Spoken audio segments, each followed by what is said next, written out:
And thus, without even realizing, it is officially February. We're 2 weeks in, or the second week in of February, and we are just mere few days away from the release of D-BT04, arguably one of the hypest sets released in Vanguard in a very, very long time. And today, just like usual, we're going to take a look at a deck list for every single ride line in this set that is supported. Of course, some decks got triple rare support, some decks got very game-changing support, and then some decks just got a couple commons and rares that changed up the playstyle a little bit, or add a little bit more synergy and consistency to the respective decks. This time around, we actually built all of these decks on my Twitch, so if you want to actually get access to some early content, you can head on over to twitch.tv/DifferentFight. And we also did community call-ins with my Twitch subscribers and YouTube channel members, where if I wasn't too familiar with a particular ride line, we would call someone in the community that knew more about the deck and could talk about it and introduce some interesting ideas to the deck, or walk us through an example deck list. So huge thank you to everyone in the community that came through and supported. But without any further ado, let's get into it. Of course, starting up with Dragon Empire, and with Dragon Empire, we're not going to be starting with Nirvana this time around, but of course, a lot of people are picking up the Bavsargra start deck, the brand new one, of course, super hype, and so let's begin with Bavsargra. So this is a deck that I built myself, and I've been testing this one by far the most of all the set 4 decks because I just really enjoyed Bavsargra's playstyle. So here is the list. As you can see, we still run quite a few of the start deck cards, but there's a lot of new support in this deck to help assist it. First things first, we have Adarla, which is the grade 3 that allows us to on plays counterblast 1 if we only have one arm equipped, to equip another arm either from hand or drop. So that's really cool. You basically want to always arm from drop if possible, so that you can save the card in your hand to be discarded for a perfect guard or something like that. And so this card is super important in just being able to ensure that you always have double arms on your turn 3 and not have to wait for turn 4. In addition, he's also an 18k attacker on rear, which is very strong. The next, in my opinion, staple in this deck is Travis. So Travis is a double rare. Once per turn, you can actually counterblast 1 if you retire an opponent's rear guard this turn, such as with Bavsargra's Soul Blast 2 ability, and then you get to choose another opponent's rear guard and retire it, and he gets plus 10k. So he basically, like with Bavsargra, you pop the front row, he'll target a back row, and he also soul charge, so you can keep using Bavsargra's Soul Blast skill, and he's a 20k attacker, which is really strong and can be turned even stronger with Trick Moon. But even just like that, he's already super strong, and being able to supply the soul in particular is really important. So I do like Travis quite a lot. Some people don't play him, but I think I really do recommend playing him just because of the fact that he's a strong attacker, especially going first on turn 3. He can solo swing and ask for a 15k shield already, so just an incredible card in my opinion. And then of course the triple rare for the deck is Trick Moon. This is the Dark Trickstar. When he is placed on the back row center rear guard circle from your drop, you can countercharge 1. So basically when you revive a grade 1 or lower with Bavsargra's ability, when you arm, you can target Trick Moon and he will countercharge for you, which is very good because of course, as you'll notice, we run quite a few cards that do counterblast at least once. Of course, the Dress Boost signature ability is when he boosts on rearguard circle, he gives the boosted unit plus 10,000 for every arms that is equipped to your Bavsargra. So if you're double armed, this is a 25k booster, which is a crazy amount considering there's no cost behind this boost effect. So Trick Moon is a definite 4 of, and it is unfortunately the most expensive card in the deck as well. But if you're only playing Bavsargra like as your deck of focus, I really do recommend that you pick up your Trick Moons bit by bit, even if it's 1 copy each at a time, because these cards will be very important for quite a while, I would say. And then of course we have a new arm, which is the Aditya. So this is the spear, which goes on the left side of Bavsargra, and you can be played by counterblasting 1. And when you arm it, you draw a card, and then you may play an additional arm. So if you already have 2 equipped, then you can still, re-equip this just to cycle, so you still get an extra draw, and you trigger Bavsargra's on-arm effect to actually revive something. And of course, just like the sword, it also gives plus 10k to Bavsargra. So whether you equip the sword on the left side or the spear on the left side, Bavsargra will still get the plus 10. And of course, keep in mind that you can choose to, for example, arm this, draw a card, and then arm the sword right after, because you basically just cycle this order out of your hand, and then you can still play 1 more, right? The shield is always going to be there, because in this list we're not playing the gun. There have been some lists that do, but in my opinion it's not really that necessary, because it's just an extra drive check for a pretty expensive cost that you can't afford half the time. So I think for that reason it's okay to just run without the gun and just the 1 shield on the right. Zorga lineup is 8 crit, 3 draw. You can also bump to 4 draw as well if you want. I personally think that running the draws is important because they're now 10k shield, which is a vital number here in Overdress, because not many cards are able to 1 card, 10k shield. And on top of that, of course, the draws will help you actually find your trick moons as well as your spear slash the Adarura in order to actually do the double equip on turn 3. And then you have basically 3 flex slots in this deck that I have decided to run the Tribash in. So Tribash allows me to have a basically block this or die turn 3, because with if I double equip, I can use Bavsargra's effect to Soul Blast 2, pop the front row, get a crit, and then usually my opponent only has 2 rears in the back if they even do, so that Tribash's effect is active, and then I can make Bavsargra 3 crit while also giving myself a soul. So that's also very, very important. But of course, a lot of people choose to play the grade 2 that filters arms instead, which I think is perfectly fine. But I think this slot of 3 is definitely up to your player preference and like what your locals is playing. I am generally a more aggressive player, so I like to kind of like apply pressure whenever I can. And of course, this will also mean that, you know, if your opponent passes without a front row, so you can't, you know, or like you don't want to waste Bavsargra's effect, you can still use Tribash to essentially still give yourself an extra crit and have that kind of pressure. Also, I'm going to try to talk a little bit less about the remaining decks, because I know that if I'm given the time, I will talk about every deck for 30 minutes, and that's for the deck profiles. So let's try to keep things a little snappy. So that's Bavsargra. Now we have 2 different Nirvana builds, and so these were actually introduced and helped to build by Ashwin from our community. So the first one is really interesting, and this is what we basically call the Tempo Nirvana builds. As you notice, the ride line has changed a bit. We play Trickstar as a starter. The reason why is the same as usual. It allows you to always have 2 Trickstars in rotation, because you can Soul Blast one out and then revive it, and then the other one you search through your ride line. We do run only one of the grade 3 Nirvana because we want to ride into Mahar Nirvana as early as possible, because he will give the front row plus 10k buff for free, and we also get the triple drive on top of that. And generally speaking, his effect to ping your opponent at damage and revive a grade 0 is only used about like twice per game, so there's not really like that kind of worry of running out of CB or running out of Nirvanas in particular, because we only run 5 of them. And of course, you know, just by riding the Mahar Nirvana, you will already have one in your soul to Soul Blast, so then it's just a question of like drawing into another one, which, you know, with 4 arcs and, you know, a bunch of searchers like Himena in the deck, I think we'll be fine to actually hit. I think the big surprise for some people in this list that might not be too logical is the Verena Urger, right? So people were like, oh, why would you play Urger anymore, because we don't really like sit on the grade 3 Nirvana anymore. Well, the thing about Urger and why we want it as a 4 of is that this allows you to actually have a really strong turn 3 that will make your turn 4 that much stronger, because you can still do 4 attacks with the Urger, and then even if you don't, you can still overdress this from hand over a Trickstar to have a 20k attacker with 15k shield, just like the base Verena is as well. So regardless, even if you don't use the effect in order to actually like overdress mid-battle, just having the ability to have a 15k intercept like that and also 20k base on your opponent's turn is really strong against certain matchups, especially with how popular Magnolia is going to be in this meta. So I think 4 Urger honestly is pretty good. The grade 1 choice is also really nice in my opinion here, where you want the 3 Himena because you want to see her early in order to find your Urgers and find your arcs, and then the 3 Retsuji for the late game, where you want to start salvaging the arcs and salvaging stuff like Esperal Idea and things like that, and then also countercharging and, you know, making up for the cost. So this gives you the toolboxiness of this deck, where like you draw a bunch in the early game and you search a bunch thanks to arcs and Himena, and then the late game you just tech for stuff with the Retsuji, and then you try to finish it with Mahar Nirvana plus Esperal Idea. Esperal Idea 2 is perfectly fine in my opinion, because you only really want to go into it after turn 4 and later. It's not really a card you want to see early. Verena Expecta is also just a nice little one-off to have at times to go into, or to just be a strong 13k beater, but in my opinion it's still not super necessary. We still play 2 of the base Verena here because you of course want to have it as a tool going first against Bruce to kill their starter and things like that. So that's basically majority of the deck. We run 7 crit 4 draw here because again, you know, having the draws is good. You want to draw into your Mahar Nirvana in order to sit on it and have that pressure, and also turn on stuff like the countercharge from Retsuji. And then for those that want to play the prayer build, here is an example of the deck as well. We're also running the Trickstar starter here, but just 3 copies, because here we just need to basically have the 2 of them up and then play the prayer and then draw as many as possible. This list of course is a little bit more viable in this set than it was in the previous set, because of course, you know, now with the Mahar Nirvana there is of course the damage ping pressure plus Verena Esperal Idea can also make things very big. But the main thing with the deck is that use the prayer on turn 3 to draw a bunch and also make your Vanguard on turn 3 really huge, and then you can have a strong turn 4 as well.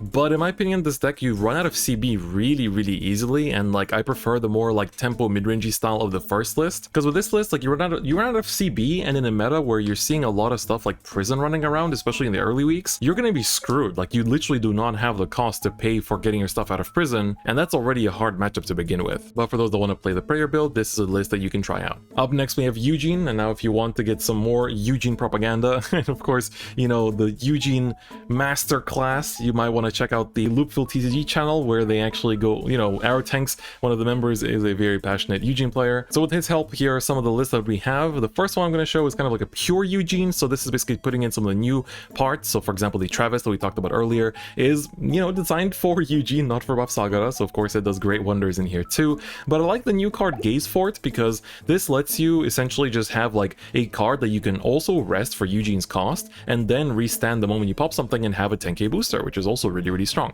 Of course, the other like good Eugene cards are in here as usual, like Orlando, as well as the Chakrabarthi, and of course the Dustin, just the usual kind of like good Eugene package that we're used to. But one really fun idea for Eugene that I personally really like is this list, which runs 4 of the Esperal idea. Now, you might be thinking, there's no Trickstar in here, this isn't Nirvana, like how are you, what are you doing with this, right? The cool thing about this deck is that if you use Eugene's effect in order to Soul Blast 5, and you find Esperal idea from the top, you can call it, because it's a superior call, so it doesn't care about the grade, and you can still attack with the Esperal ideas first, attack with the Eugene, and then restand both of your Esperal ideas to have a 5 attack Eugene. So it's a pretty fun deck. I don't think it's going to be as strong as the pure version, but honestly, just the idea is really cool. And finally, we have Dragonic Overlord. So Overlord is still kind of like suffering in this set, but of course, a couple new pieces, new parts that we have is the Gaze Fort here as well, because of course, you can have him in the back row, and then when your Overlord hits your opponent's rear, he will also restand, so you can like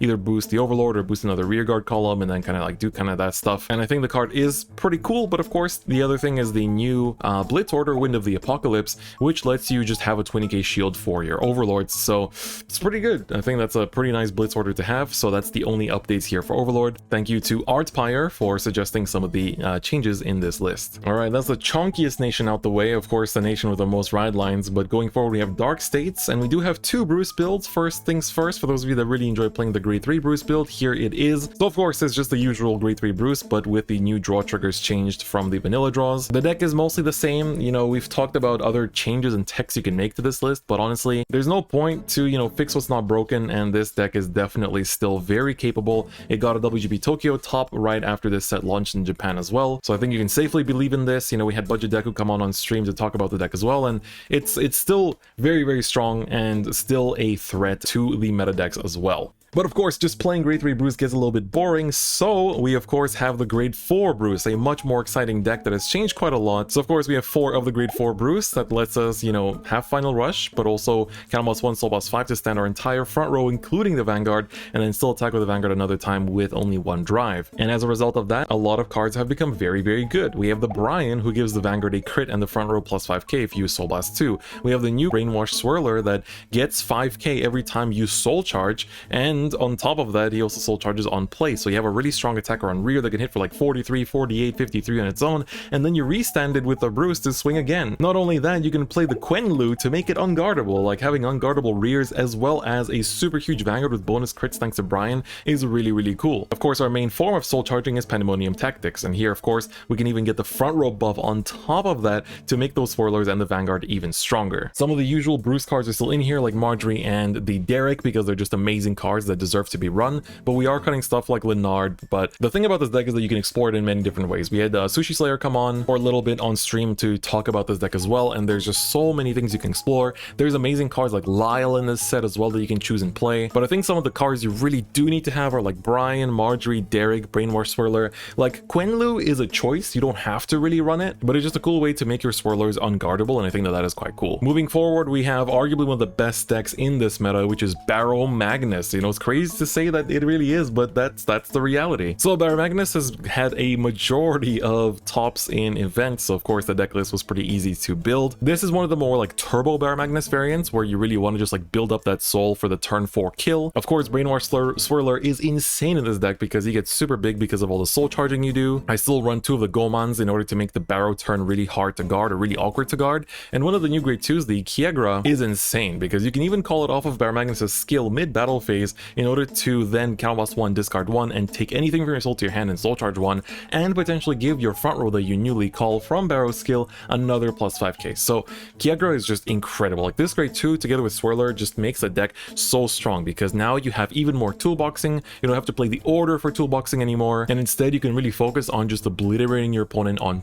turn 3 and 4 with Baromagnes' ability. This is really a deck that you should test for, like test against, test with. Like if you have a guy at locals that plays a lot of Barrow, make sure to sit down and play with them because this is a deck that is definitely one to beat in this set. We're also playing a very offensive trigger lineup here of 7 crit, 4 draw. Some people play like 8 draw or 7 draw because they want to find their parts, but we're going for the aggression. We're trying to really kill with this deck as early as possible. And finally, the one Dark States deck that does not shine as bright and strong as the others is Greedon in this set. So Greedon, of course, got a couple cool new cards that do help the deck. So we have Kennen, that basically is like a Revenger, like it calls another card from the top of your deck and then retires at the end of the turn. So you really want to put that card into your soul. But that does patch up one of Greedon's big weaknesses, is that after you use the skill a couple times, you just don't have the cards in hand to field anymore. And so with him, you just call him down, he makes another unit, and then you get to already have, you know, half of the cost for Greedon fulfilled. But the most amazing card is, of course, the Bubetsu, because Bubetsu lets you counterblast 1 when another rearguard is put into your soul by your Vanguard's ability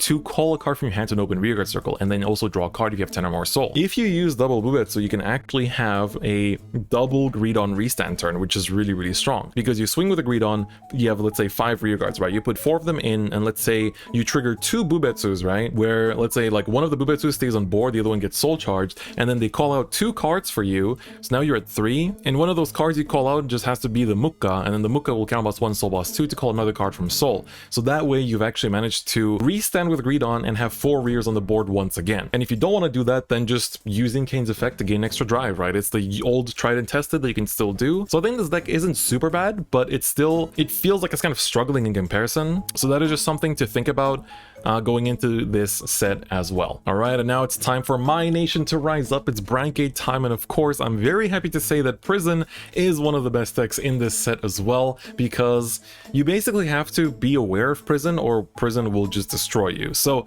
here is my list that I'm personally really enjoying and liking the look of for this set. So let me explain some of the choices in this deck and, you know, how we're kind of going about it, right? So of course, the newest addition is Seraph Purelight, the grade 4, that essentially is a Trishula, you know, forces your opponent to imprison 2 from hand, soul, and rear guards. This does invite some interesting plays where, of course, your opponent can give you a card that works when placed in order to abuse it, either from soul or from hand or from rear guards, so that's also something to keep in mind. But of course, for every 2 cards in your prison, your front row gets +5, and if you have 10 or more cards in prison, your front row gets a crit. So now instead of focusing on having 3 cards in prison for the drive from Seraph Snow, we're actually focusing on having 10 in order to have the crit. Of course, finally, English now has the Accused Makarite, so this is, of course, the place from hand, soul blast 1 to imprison your opponent's top decks. So of course, very important promo. It's been a long time coming, and I'm glad we finally have it in English. The other card we play as a 4 of now is the Cuff Spring. This card is super huge in the mirror match because you want to actually let your opponent imprison your Cuff Spring, because then you essentially just make them deck out. Like for every time they imprison the Cuff Spring, you can recall her and tell your opponent, hey, imprison from hand, draw 1. Just keep drawing. Hey, keep drawing. Deck out. Just keep drawing. So for the mirror match, this is super, super huge. And against any other matchup that draws a lot of cards or like soul charges like crazy, like Bruce or Barrow if they're a bit slow, this will also be really, really big. I still like to play the Chevalstad at 4 because it's really important to have it as one of your main draw cards. Like this is one of the only cards in the deck that actually like draws you cards, like straight up draws them and doesn't just like get extra drive. So Chevalstad is important just to keep drawing more and more Seraph Purelights, because of course Seraph Purelight's effect is an on play, so we have to keep rewriting her every turn if we want to use this effect. Now, some of the cards that I play that are a bit different from other lists that you might see is, of course, I like to play the Suppress Gleamer. I think this card is insane. It's a 13k booster that, when placed from hand, if you have 3 or more in prison, she clones herself. She searches for a copy of herself from deck, which is insane. There's no cost behind this. Like, it's no Counterblast, no Soul Blast. I feel like thinning your deck out of something like that is really, really nice, because that way you're more compressed, and you know that, like, the Purelight turn is already scary, but if you're compressed, pressed and you can hit like triggers onto that turn as well, that's even better. I'm also playing 2 copies, which you can reduce if you want. Like, you know, you can play 4 Aggro Rouge and like just play 1 copy of this, of the Taser Lage or Lage. Her skill is just really annoying for some decks. Like front row rearguard circle, when your opponent's rearguard is placed other than from hand, you can rest that unit. So it's not just when they free from prison, but like they superior call, boom, rested. Even in premium, this is insane. It's like, oh, you call from damage? Haha, nope, guess not. So if you can put 2 of her to the front row, like your opponent feels super awkward because the first 2 things they call are gonna get destroyed. But of course, keep in mind, against some matchups, this card will be kind of dead and they can just retire her before, you know, freeing anything from prison. But I think in just how annoying and controlly this deck can be, I think that the Taser is really, really nice. I think everything else is more or less normal. My trigger lineup is Rainbow here. You can play a more aggressive lineup of crits, but I think the fronts can be important, especially in the mirror match where things can get super, super grindy. And the draws are also important to some extent to actually draw into our Seraph Pure Lights. Oh, but after going from that high of talking about Seraph Pure Light, unfortunately, Orfist did not get much good support this set, to the point that this list, as you'll notice, we're just running draws, like the new draws, and that's it, because honestly, nothing in this set really helped Orfist that much. I would love people in the comments to prove me wrong, but the new grade 3 is definitely not good, the new triple rare that is, and in general, I think you want to just kind of stick to the original game plan and take advantage of the fact that this meta is basically a turn 4 meta. Like, all these decks are grade 4s, and like, except for Barrow, everyone takes a while to set up, so as Orfist, you can kind of take advantage of that and try to rush your opponent down before they get set up and try to obliterate them before they actually go live. But if you fail to do that, things are going to be very much an uphill battle. Alright, now it's time for Gravidia. I think this is basically the English community's like baby right now. Everyone loves playing Gravidia. Everyone has like a pocket Gravidia deck. So the changes in Gravidia this set are really, really nice. So this is a Gravidia world list. This is my personal take on it that I personally really do like. So we play 4 of the new triple rare grade 3, which lets us recycle meteors from our drop back into the order zone, which is a really nice way to boost the consistency. And she's also a 18k attacker slash plus extra crit if you popped 3 or more of your opponent's rearguards with your meteors. But I also played 2 copies of the Shurgos. This is the double rare that lets you Soul Blast 2 and return up to 5 meteors from your drop back to your deck. So if you do, then it becomes a 25k attacker as well. So I basically I looked at Bavsargra, so the original Gravidia grade 2, and I was like, I could Soul Blast for this, or I can Soul Blast to put meteors back into my deck and then be able to search them out with Gravidia's on-ride. So you only really want to go into this grade 2 or like use this effect when you still either you blew through your meteors really quickly, because as you notice, when we run 6 of the regular ones, or if like you just damage a bunch of them and like you need a way to just actually use Gravidia's on-ride skill to keep drawing, because you're generally like thinning your deck out of the meteors, but at some point you thin so quickly that you actually don't have anything to search from Gravidia's skill, and therefore you don't have any meteors to pop. So it's a nice little backup to have. You can run it even as a one of, but then I kind of feel like it's risky because if it goes to damage, then that's over. But otherwise, the trigger lineup is still super aggressive, like 8 crit 3 front as we're used to it. 1 world just to search it from the grade 1, and then have the Shadow Army token to aggress with as we're used to. And 4 of the new order, of course, Falling Hell Hazard is incredible. Counts as 2 cards when you put it from the order zone into the drop by Vanguard's ability. And of course, it binds itself when you actually use that effect, because of course you don't want to be able to recycle this, otherwise it'd be a bit too strong. So we play a total of 10 meteors, but I mean the Hell Hazards count as 2 each, so technically it's like 14. It's pretty good. It's pretty good. But if you don't like World Gravidia, here is a list that is more pure. So this runs the pure ride line, and then basically like the rest of the main deck is mostly the same. We just run more meteors. So this is a more pure version, but I think you do lack a bit of early game in this deck that you do have with the world version. And I think again, in the meta where it's very like grade 4s, like turn 4 heavy, you want to play aggressive decks that can beat that. And especially with Gravidia, like you'll have an extra edge against certain matchups because you have the pops, of your opponent's rears on top of that. Shoutouts to Che for coming onto the stream as well to talk a little bit about Gravidia as well. All right, now it's time to talk about Keter Sanctuaries. Of course, we're going to start off with the face of Keter itself, which is Mr. Bastion. So this Bastion list was provided by Gurgit-san. He sent a whole thesis talking about Bastion in set 4. So if you want to watch my stream, want to hear it, then feel free to do that. And I really like this list myself because there's so many new things going on in it that also make the deck really, really nice. So of course we have Bastion Prime as a 4-of, and also the original Bastion as a 4 of 2, because Persona Riding is still pretty good in this deck, but mainly because Bastion Prime needs to either discard or Soul Blast a Bastion, and of course we want to have those Bastions in hand, right? Because of course with Prime skill you get to restand all of your grade 3 rearguards and give them plus 10k, which is just an insane effect. Like that effect is super, super strong. Now you notice we run the 4 Alden, but on top of that I do really like the 4 Flient, because he's just like Alden in being a 20k attacker without needing to be boosted, so he's just as strong as Alden, and if you restand him, he gets an extra 5k on top of that, so he actually swings for the same numbers as Alden, which is really, really good. So that way your turn 3 can be a really strong push turn at all times, and I think that that's very amazing. And on top of that, we also run 4 of the Sparare, which is the new double rare, which in the front row when it's stood by your Vanguard's ability, you can Soul Blast 2 to draw a card, and in the back row, it gives all the rearguards in the column another extra 5k, so it makes your Alden and your Fleant turns even stronger. Of course, in this deck, we run the Pride to Protect, which gives our grade 3's boost for the rest of the game. There's no order destruction in the game just yet, so of course, this is a permanent effect for the time being, and that way we don't have to run the Darkstring, so we can use the Soul on the Sparare in order to draw extra cards when it's stood by a Vanguard's ability. And then we have the, buffed Kokabiel, which is the Embrace Dragon. So Embrace Dragon is basically a 10k shield if you have a grade 2 or greater Vanguard, and it's a 20k shield if you have a grade 4 Vanguard, sorry. So 20k shields on Bastion Prime are always going to be really, really cool, and the trigger lineup here is basically rainbow, because of course the draws we need to hit the Bastion Primes, and the crits are good, but in general I think Bastion, like now that we're not playing Flagburg anymore, you basically just want to have consistent power over that of just like crit spam with the lag rail, but you can definitely explore different options with the trigger lineup here as well. Up next, another list submitted by Gurgit-san is Hexaorb. So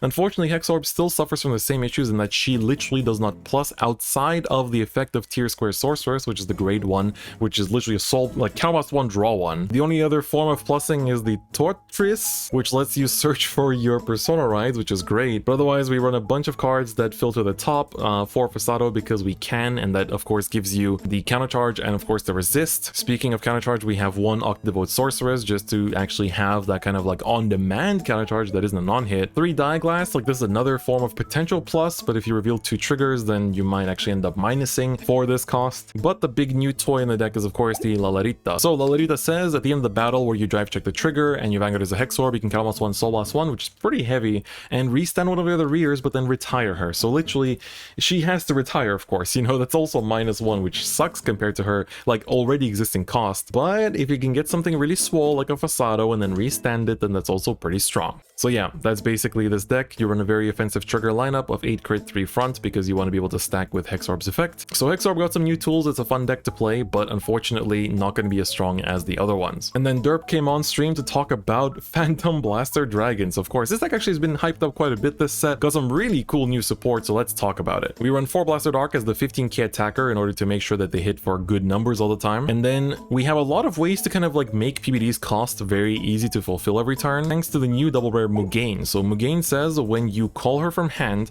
if your Vanguard's a blaster, you can discard 1, look at top 2, and choose up to 2 units and call them to rear as rest, and then discard the rest. So you can literally use her effect to call 2, and if you hit, for example, the Brunner from them, literally those 2 cards can be retired for PBD's effect in order to make your opponent retire their rears, or you choose to retire opponent's rears, and also gain 10k and a crit. And so thanks to this amazing card that just costs discard 1, we can now start just blasting our opponent's field away, and that's also really cool. The deck also got some really cool new strong attackers in the form of Delbeth, who is basically a 20k base power if you use PBD skill this turn, so 20k beater plus of course an 8k boost from something like a Fionnuala or from the Mugain herself is going to be really cool because of how easy that is to achieve. And then we run of course 3 copies of the Fionnuala, who is drawn by Lukier's artist by the way, so that's definitely a good reason to play this card, who says if you have no other units in the same column as this unit, then this gets 10k plus, which means your opponent's rear guards as well, so nothing can be in the same column. So 18k solo swinger is definitely very cool. And of course there's also the Blitz order for PBD, which basically can function as a 30k shield if you pop one of your own rear guards during your opponent's turn, which is just super amazing. Like I think this order is really, really good, and PBD in general just feels a bit less copium with every single set, and I think this is largely in part to Mugain. She is just an amazing card. And finally it's time for Stoicheia. So Stoicheia actually got some amazing support this set, and Magnolia has somehow become one of the best decks in the meta, and it's even a deck that I'm super excited to play because of the amazing resource loop that this deck now has. So starting off, we had Rika come on to talk about Zorga, our local Zorga extraordinaire. And the first list he introduced is one that focuses on Miscreant Beating. So Miscreant Beating, of course, gets plus 5k for every card in your bind zone on your opponent's turn as well. And we can abuse that in many ways in this deck. As you notice, the order lineup is pretty big. We have 9 orders here. The most important one being, of course, Grief, Despair, and Rejection in order to power up our front row. But the Wild Intelligence is really really cool because you notice the deck doesn't play the Hendrina anymore to self-mill, and we need the soul for other costs, so basically we used our Counterblast for Wild Intelligence to mill 3 and then basically revive something. On top of that, there's a new order, which is the Whale's Melt, which lets you pop an opponent's, or your opponent chooses one of their rears to pop, and then you recall something from your drop zone of the same grade. And you have good targets no matter what, right? Whether it's the Shadow Cloak or the Miscreant or the Rogue Headhunter to, you know, just reduce your CB costs, or this cool new grade 1, which is the Sea Breeze Abduction, which says when his boosted attack hits a Vanguard, you can bind an order from your drop to choose an order from your drop and add it to your hand. So what's cool is that this actually helps you fund the Miscreant's power by just hitting, and on top of that lets you get back your orders into your hand to reuse for Alchemagic next turn. And of course there's a plethora of different cool cards we can use, and this grade 1 also makes it so that you can use your Death Inviting Black Magic for a very low cost from very early on. So I honestly really like this list, and I think it's definitely worth trying out. The second list he sent is one that's more focused on the Roaming Prison Dragon, the new triple rare. So this is definitely more of a like early game aggro focus, because Roaming Prison Dragon can revive itself from drop when you play an order. So you can even play an order on turn 2, for example, to immediately revive it if you manage to mill it or like guard with it or something, or discard it for the right deck. And then you can already give it the plus 10k. But of course, if you Alchemagic, he's a 15k with an extra crit. But in the late game, he does nothing. Like, he's a very strong early game piece because, you know, that's just a nice way to flood your board with powerful attackers from very early on. And we have some early game orders we can play as well, such as, of course, the Spiritual Body Condensation, or if you have too many orders in hand, the Gather Upon Me, which lets you get an extra drive to your Vanguard. Can even give it to a grade 2 Vanguard, by the way, which is also pretty cool. And this is where Tearful Malice finally comes back, because this card, like, let's say you have used your Roaming Prison Dragons and your opponent hasn't retired them, so you just use Tearful Malice, pop the 2 of them, draw a card, put it into the soul, and countercharge 1. So it literally gives you the cost back on top of that, and now you can refill your board with your, you know, your Zorga and your other skills with more powerful attackers like the Shadow Cloak as well as the Black Tears Husk Dragon. There's definitely a lot of different ways you can build Zorga, and my community has a lot of very passionate Zorga fans, so you can just join the Discord and talk about Zorga in my Discord, because I know that a lot of people will be very happy to converse and discuss various Zorga ideas. It almost feels like Zorga players are like, it almost feels like a cult at times because of how dedicated they are to just maximizing this deck and trying out the wackiest builds possible. Then we had Dean come on with Flagburg. So Flagburg hasn't changed too much in this set, basically running the same cards as before, but cutting down on certain cards in order to make space for 4 of the Inlet Pulse. And Inlet Pulse is an incredible card that not only, of course, goes to soul at the end of the turn and draws your card, which we use it for in Magnolia, but it's basically a Coral Assault and a Tidal Assault in one card. Like, when he attacks, and you can just Soul Blast 1 and stand him. Like, that's amazing. It's 2 attacks in one card, which is already super cool, and it works really well and cohesively with the rest of the deck. And finally, we have Magnolia, one of the best decks in this set, and one that I'm super excited about. And I think the way to go with this deck right now is actually the Zorgnolia ride line, because Magnolia's ride line is not super strong. So instead we can play, you know, just a few orders, like 4 to 5 or maybe 6, in order to make sure that the Ranker chain doesn't, you know, kill our hand. But I personally really like this build. So you can run more copies of the grade 3 Magnolia. I just run 1 because I want to hit the Magnolia Elder as fast as possible. Keep in mind that if you don't though, and you're stuck on the regular Magnolia Persona riding, you will be in trouble. So some people do cut certain cards in order to make space for the more grade 3 Magnolias. But Magnolia Elder is incredible. Every time you ride it, you can take something from your soul and call it out. And then if you have like a Magnolian soul or on rearguard circle, everything can attack from back row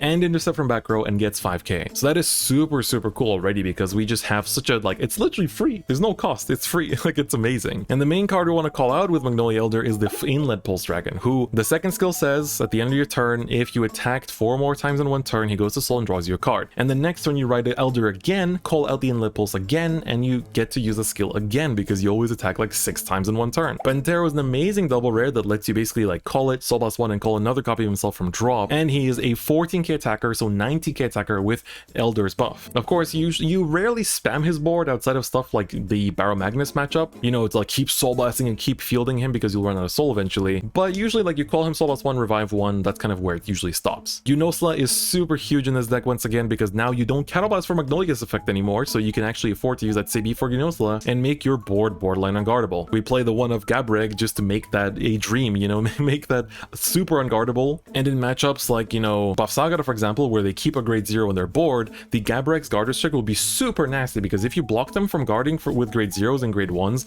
they are screwed if you have any Gunosals on the board. Let's also not forget that Inpix finally comes out in English in this set, and he is not only an 18k/23k attacker from the back row, but he also doesn't doesn't let your rearguards in the same column as him be chosen by your opponent's card effect, so it literally gives resist to a whole column. So this resist is so huge, right? Because there is a lot of pinpoint retire and like field clear. This is really cool against prison, for example, and it's just a great card overall. Like NPix is super key for Magnolia right now. And so as this is a Zorgnolia list, we also run a few orders. Wild Intelligence is amazing, right? A good way to use your CB. The Regurgitation is amazing in this deck because we have targets all across the board. Like we usually want to pop grade 3s and grade 2s, right, against most matchups. So we have good grade 3s and grade 2s to call for this deck. And then like a Regurgitation into double Panthero is pretty good as well. Spiritual Body Condensation will also revive something and give it 5k, so our aggression is even stronger. And like Wild Intelligence in particular on your turn 3 is really good because you get 2 cards out of it instead of just 1 as usual. So yes, that is the Magnolia list, and that is actually the final deck for this entire video. So I hope you guys enjoyed this video and you got something out of it and you have nice deck lists for reference for the set 4 meta. You know, these ride lines won't change much for quite a few months now because these decks are super strong, and now going into set 5, of course, the Overlord and Blasters, as well as, you know, I guess, well, Shadow Blasters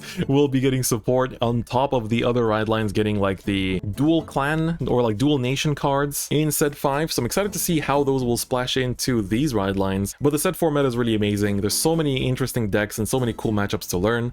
So I hope you guys enjoy it as well. If you guys enjoyed this video, please do give it a like and share it with your friends so that they have a deck list reference ready for when they're building their set 4 decks. I would really appreciate that. And of course, you know, getting likes and seeing your guys' engagement with the video lets me judge whether you guys like these kind of videos or not, if I should do more of them and things like that. So I really do appreciate it. Again, if you want to get more involved with the community, check out my Twitter, check out my Twitch. They're all in the description, and make sure to get involved. And you can also be part of these videos. You know, we had a lot of people come through and help out with this video too and share their expertise with certain decks. So hope to see you there as well. But on that note, guys, that's gonna be it for me today. Thank you so much for watching, and I'll see you guys next time. Bye bye.